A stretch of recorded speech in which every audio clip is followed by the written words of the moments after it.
Hello and welcome to End Goals, an LCMS Youth Ministry podcast. I'm host Reverend Mark Kiesling, and I'm with DCE Juliana Schultz. We are here to bring parents, church workers, and lay leaders discussions and resources to help your youth ministry meet its end goal, which is young people who are disciples of Jesus Christ for life. Today, we talk about how to partner and connect with parents whose teens are going to the 2022 LCMS Youth Gathering. We are continuing our Gathering Starter Pack set of episodes as you prepare for the 2022 LCMS Youth Gathering. We hope these are helpful for you in preparing to join us in Houston next summer, but also that they're just generally helpful pieces in your healthy youth ministry or as you plan for any larger event. While these are on gathering topics, you can always go back and listen to our general youth starter pack by going back to episodes 22 through 29, and look through the previous podcast because there's a bunch of episodes about partnering with parents already. But this is specifically about how it relates to the gathering. And when we talk about engaged parents being an important part of healthy youth ministry, that isn't just for your regular, weekly or monthly programming. Engaged parents are crucial to the success of a large event like attending the LCMS Youth Gathering. They help prepare your teens. They assist with fundraising. They help set expectations for young people who attend. And as we prepare for the gathering, our focus can shift to be exclusively about the teens in our group who will attend. But don't forget to include your parents and guardians and grandparents and others who fill that role. For partnering with parents helps us in your preparation, and it helps with follow-up also in debriefing and learning about the event. And technology has changed dramatically over the last few years so that parents, grandparents, guardians can all connect easily with students, even when they're at the event and far away from home. I remember going on these events as a high schooler, and my parents would give me like $3 and they would be like, call if you're dying. And they would put me on a bus and I wouldn't see no contact until we got back. That was the rule in our house, is you only call if there's an emergency. Otherwise, we trust the youth leaders. They're just going to, that ages me a little bit, but there used to be payphones where you could do that.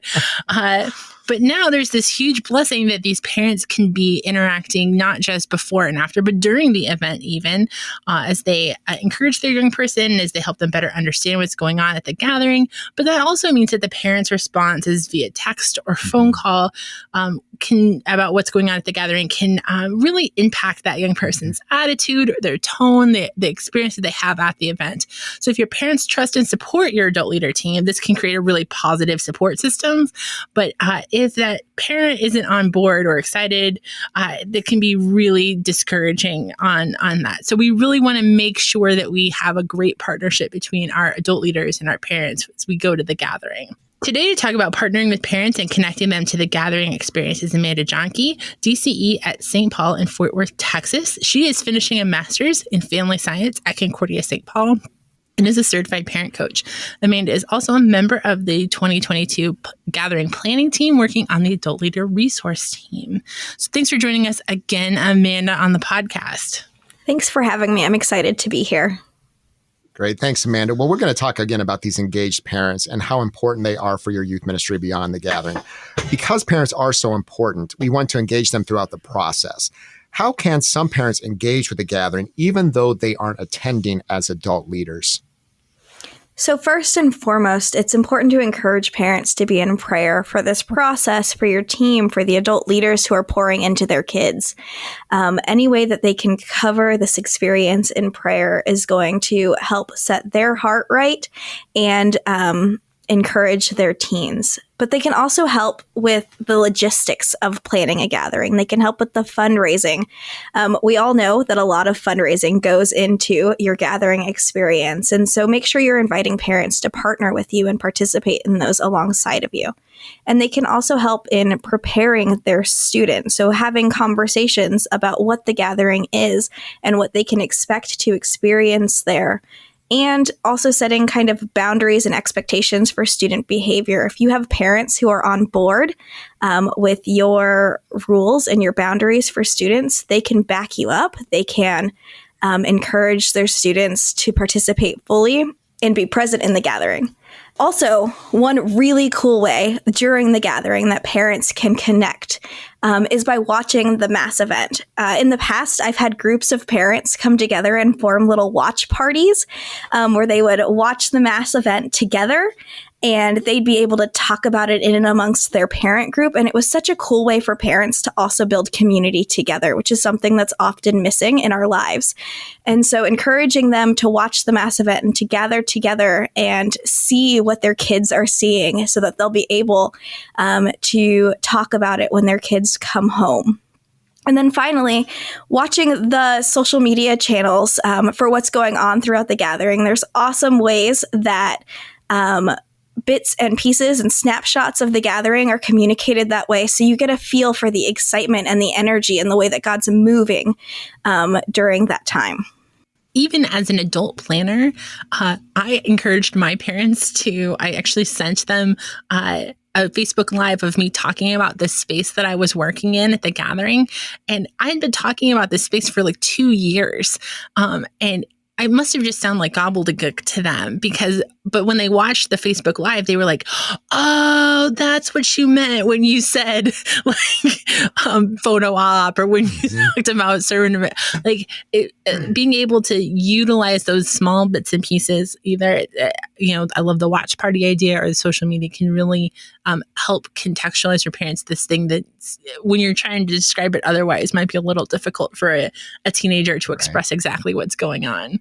Some adult leaders are parents. So you're going to be some adult leaders who are parents of the young people in their group. And that can be a huge blessing to a group to bring parents along as your adult leaders. But it can also have its own pitfalls. What are maybe some things to be thinking about when you're bringing along an adult leader who is also a parent of a child at the event?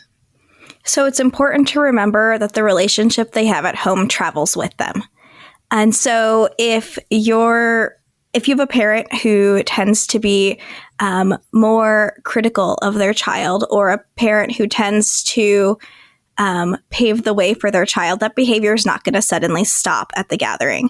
And so making sure that you're kind of paying attention to that and setting boundaries. I've often assigned those parents to groups who don't have their kids in them, so that they're still present with the gathering, but they're not directly experiencing it with their kids, so that your kids have an opportunity to grow their independence and to flourish at the gathering. It also can be a really big comfort to some teens. For many teens, this is their first time traveling outside of state, and having a parent there can help calm some anxiety in them.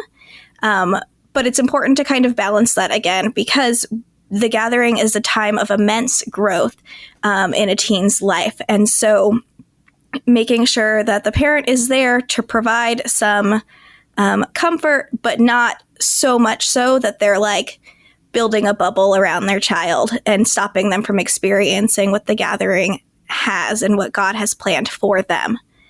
And so finally, if you are a parent who is coming as an adult leader, it's really important that you take the time to talk with your teen in advance about what sort of expectations you're going to set and what sort of rules, what it looks like for you to be their parent at the gathering or their adult leader at the gathering, and how you transition between those two kind of mental modes.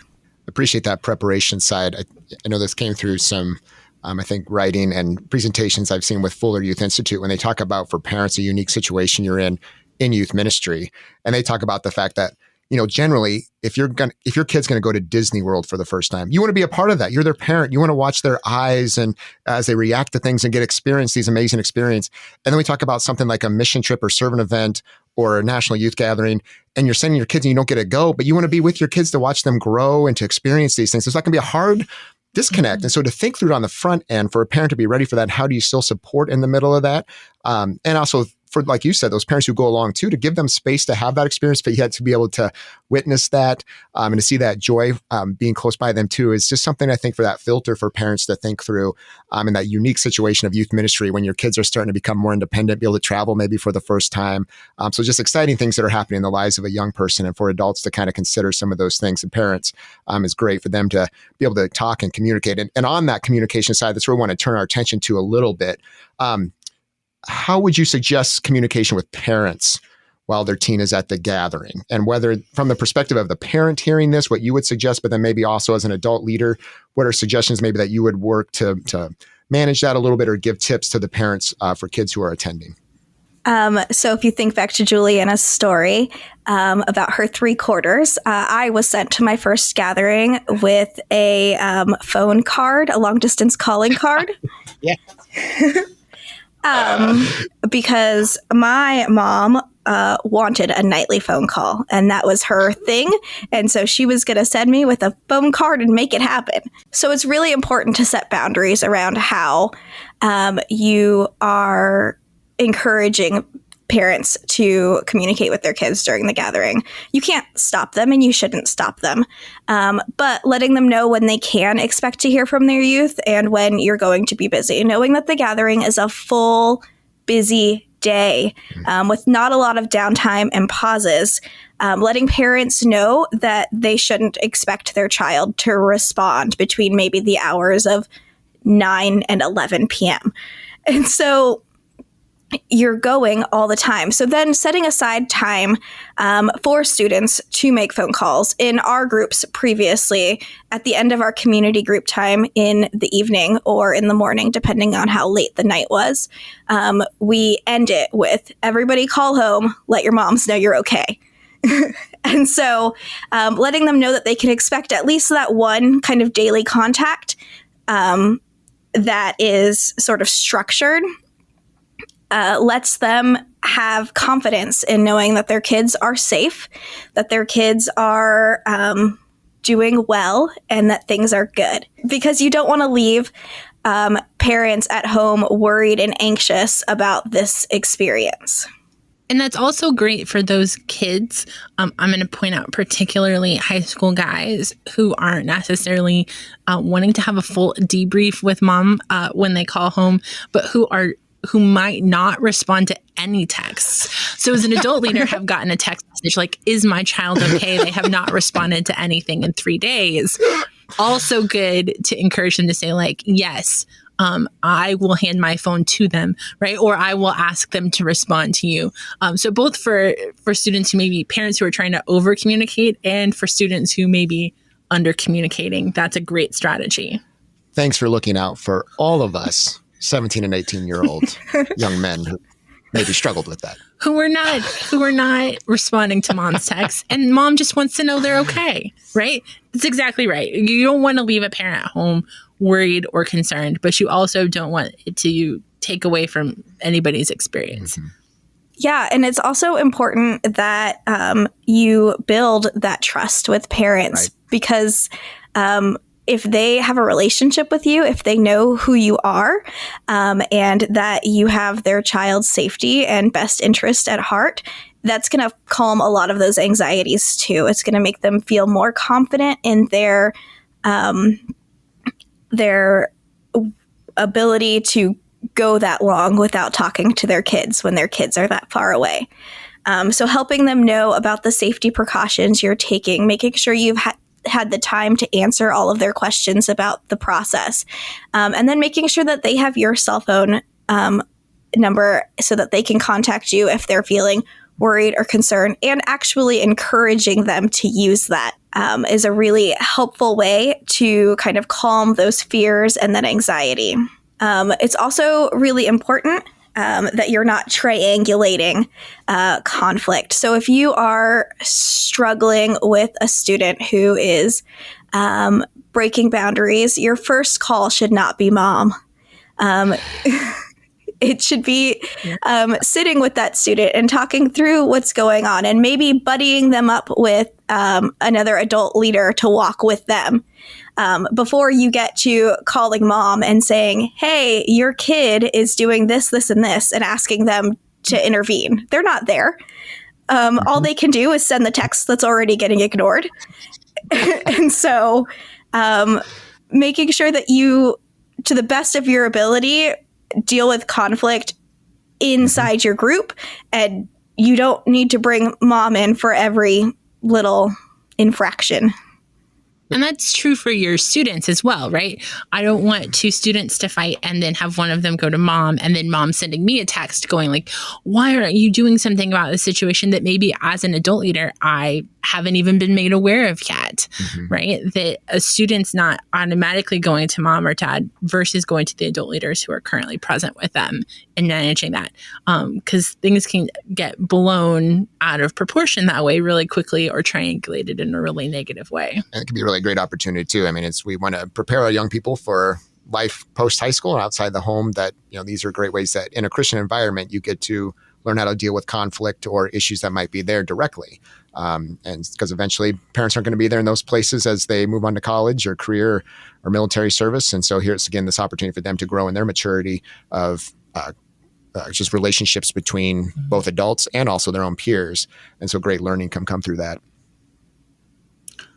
Well, and an ability for you to partner with your parent to be able to say, like, we're going to handle things internally. I'm going to let you know how that, right? Like, I'm not going to let your child get injured and then not tell you, right? Or I'm not going to handle a conflict that your parent might need to know about and not tell you about it.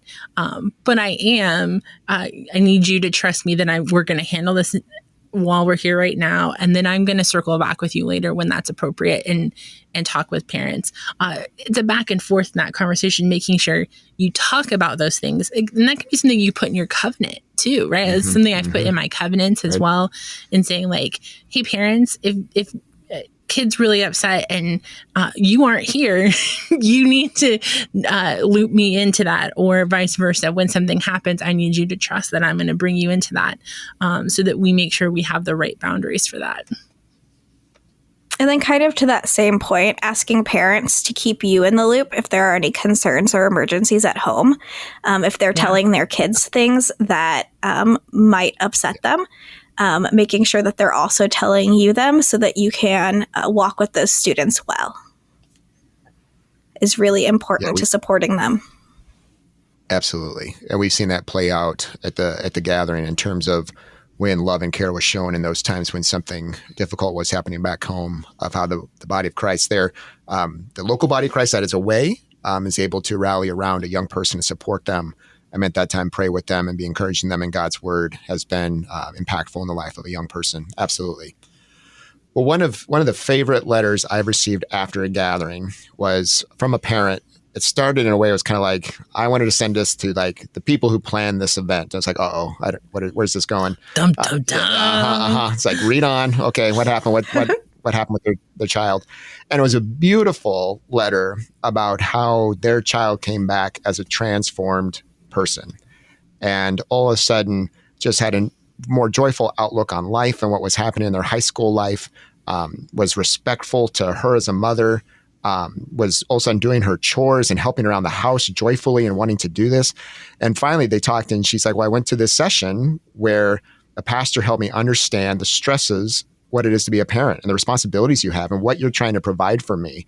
And sometimes I'm not very thankful for that, and I don't show that to you. And I got tips on how to do that better. And so here came this wonderful conversation about what had happened at the gathering and what had taken place. But we know sometimes we don't have those situations that happen to where getting youth and parents to talk about maybe the experience of the days, what they learned, what they experienced, the joys and the challenges of that time maybe do not come out as natural through maybe life lived together.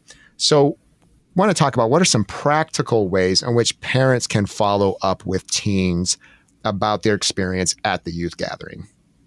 It is so important that we help students walk down the mountain after this gathering high experience. And so parents play a pivotal role in that, in giving students space to rest and process what they've learned. The gathering is a marathon. You just run through it and you hear and you learn and you experience so many things. And then you're tired. And so being sure not to just like jump straight on your kids and ask them, what was your favorite part? What did you learn? All of the litany of questions that you've been storing for days. If the first time you see them is all of those questions, they're just going to shut down because they're quite frankly exhausted. And so giving your child time to rest and process is really kind of step one.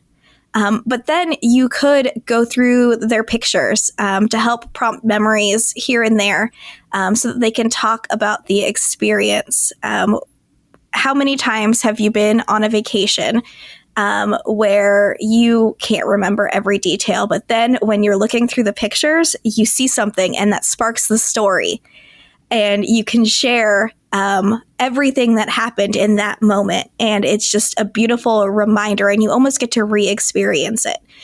So setting aside time to create those moments for your students, that's when you learn the best stuff of the gathering, when they're telling you the stories as they filter out, as they've had time to kind of process in them, and now they're ready to be shared.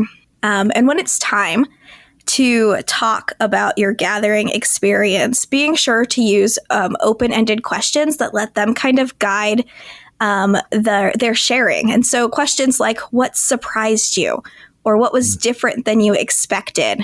What did you learn from that?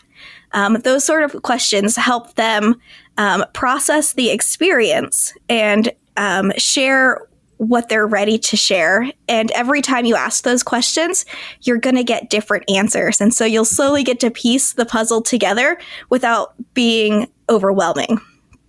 And then I kind of want to wrap that up with a reminder that the work of the Holy Spirit doesn't end at the gathering. And so keeping on praying for your student, praying that the truth settles in them and that they continue to see Christ in all things as they've been shown how to do through this experience. And this can be a great time for you as a family to get into those verses we studied in Colossians, to ask them about the things that they taught. I teased that my parents didn't need me to call home because they knew that like I would give them a play-by-play of every moment over of that experience when I got home and had some downtime, right? So like know your kid, know how much time they typically need to process that, and then some are going to need more prompting than others. We are going to have a resource available on the Adult Leader resource page that's going to help you walk through some of those questions, right, to give you some idea. But it's also great for parents to kind of look through things like that thematic paper or the social media to kind of help find their own prompts.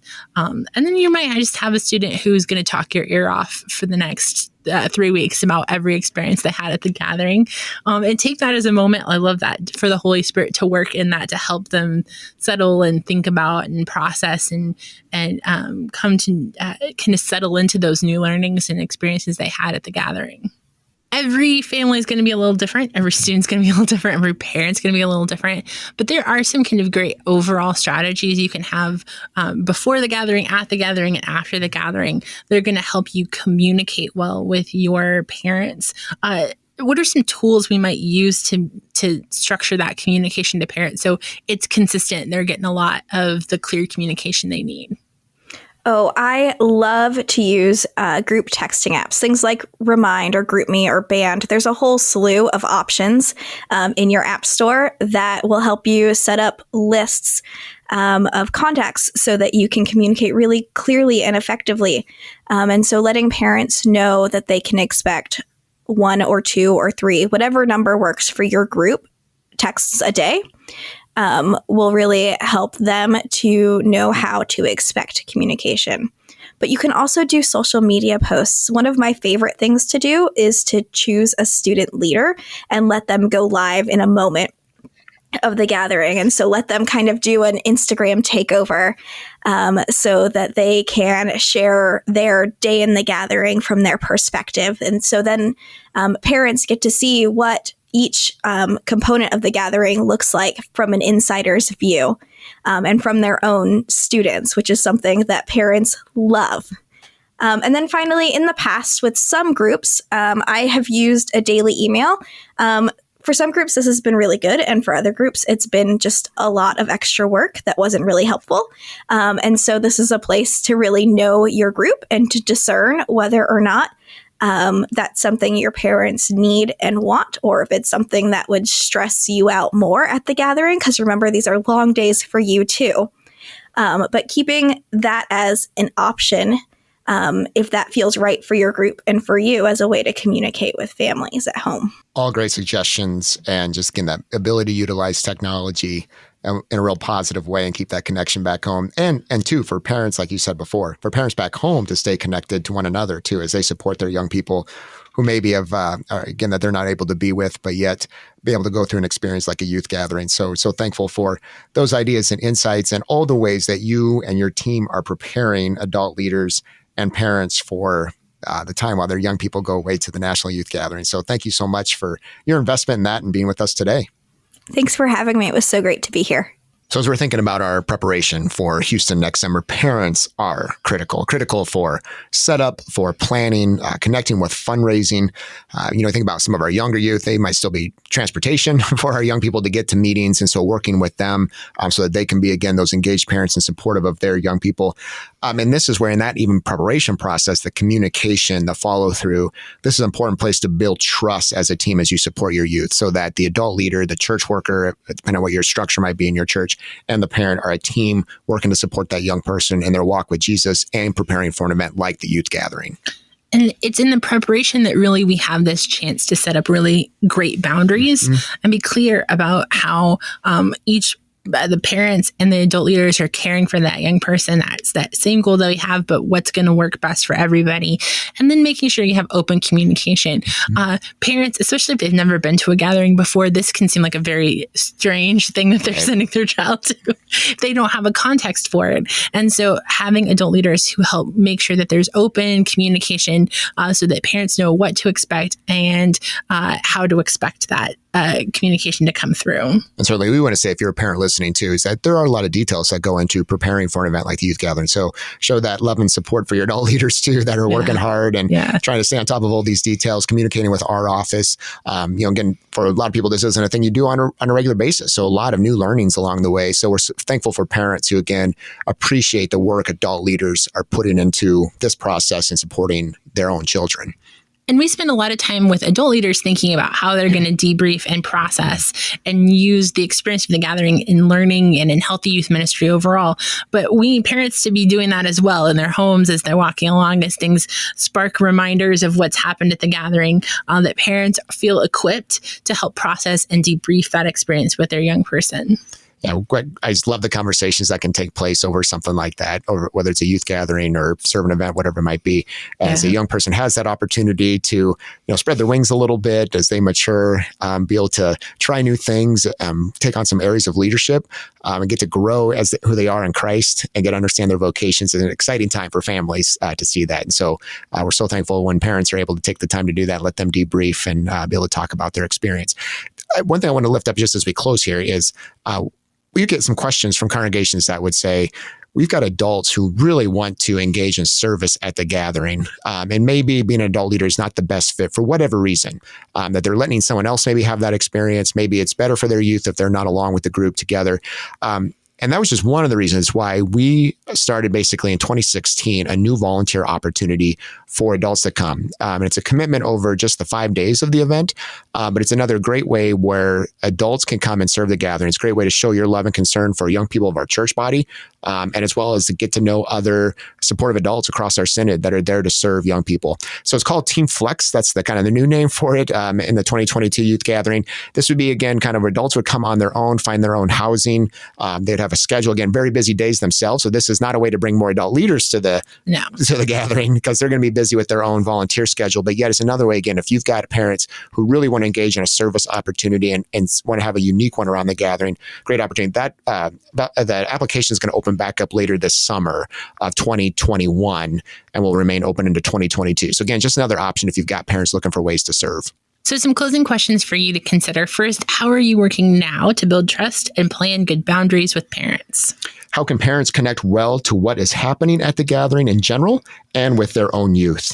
And how can you help equip parents to follow up well with their children and debrief the experience of the gathering? We will continue to keep you in our prayers as you partner and communicate with parents about the gathering experience. If you are a parent, know that your role is important in the overall experience your youth has at the gathering. And we hope that parents and adult leaders are praying for each other and for the young people that they serve. God gave us these great supports to care for one another in our vocations, that we have the same end goal of seeing young people who are disciples of Jesus Christ for life. End Goals Podcast is a production of LCMS Youth Ministry and KFUO Radio. To find out more about LCMS Youth Ministry or to find links to resources mentioned, go to kfuo.org/youth ministry. Thank you for listening and caring for the young people of our church.